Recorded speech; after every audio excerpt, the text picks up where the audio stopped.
Hello everybody, it's Lurgs here. Welcome to my channel. I'm here to save you time and money. And today it's the Audi A1 Sportback 2019 model.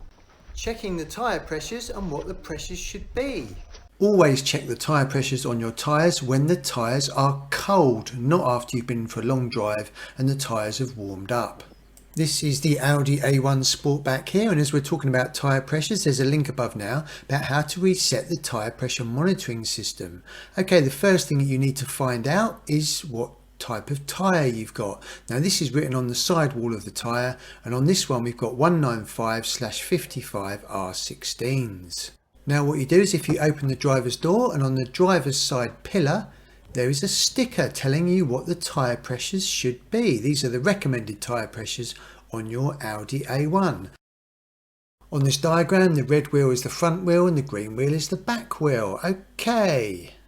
Now if you've got any of these tyres, and we have got 195/55 R16s, then they are recommending that the minimum tyre pressure should be 32 psi on the front and 32 psi on the rear. Now this equates to 2.2 kilopascals, which is another tyre pressure measuring system. But generally, if you've got 3 people in the car, or you've got a full car and it's got suitcases in, then it's going to be 36 psi on the front and 36 psi on the rear. Now if you do happen to be carrying one of those skinny tiny spare wheels with the skinny tyre on it, which is a 125/70, then this has to be pumped up to 60 psi. And there's a link above now about the battery location and how to check the battery on this Audi A1. What you need to do now is just go around to all 4 tyres and just make sure that they're all set at 36 psi.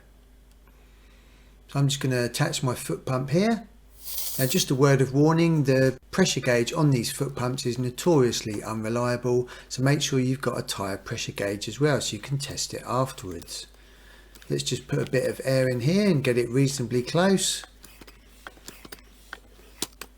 And then we'll test the tyre pressure using my manual tyre pressure gauge.